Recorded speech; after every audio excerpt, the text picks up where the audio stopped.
മുഖ്യമന്ത്രിയുടെ ജനസമ്പർക്ക പരിപാടി കരുതൽ 2015.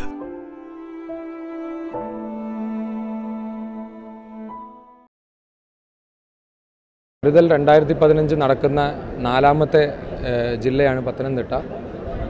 തിരുവനന്തപുരത്തും എറണാകുളത്തും കോഴിക്കോടും നടന്ന ശേഷം ആണ് ഇവിടെ ജനസമ്പർക്കം വരുന്നത്.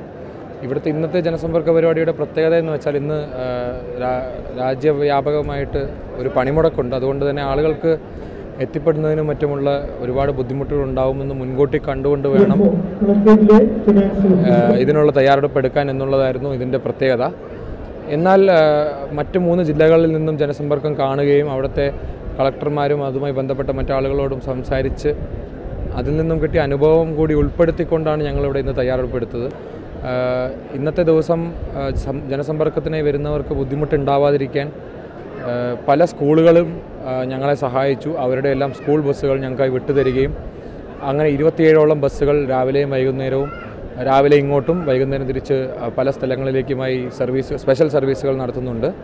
അതുകൂടാതെ തന്നെ ഇവിടുത്തെ പല ഓർഗനൈസേഷൻസും, ബിലീവേഴ്സ് ചർച്ചും അതുപോലെ മറ്റ് പല ഓർഗനൈസേഷൻസും ഇവിടെ വന്ന ആളുകൾക്കും ഉദ്യോഗസ്ഥർക്കുള്ള ആഹാരത്തിനായുള്ള സ്പോൺസർഷിപ്പ് നൽകി. ഇതെല്ലാം കൊണ്ട് തന്നെ ഇന്നത്തെ പരിപാടി വളരെ സ്മൂത്തായിട്ടാണ് ഇതുവരെ നടന്നുകൊണ്ടിരിക്കുന്നത്. ഏകദേശം 5000ഓളം പെറ്റീഷനേഴ്സ് സമരം ആയിട്ട് പണിമുടക്കായിട്ട് പോലും എങ്ങനെയൊക്കെയോ ഇവിടെ എത്തിച്ചേർന്നു. ഭൂരിഭാഗം തിരക്കും വളരെ ചെറിയ സമയത്തിനകം തന്നെ നമുക്ക് അവരുടെ പരാതികൾ കേൾക്കുകയും പറ്റുന്നതിനെല്ലാം നല്ല പരിഹാരങ്ങൾ കാണാനും സാധിക്കുകയും ചെയ്തു. ഇന്നത്തെ പുതിയ പെറ്റീഷനേഴ്സാണ് 5000ഓളം പേരും.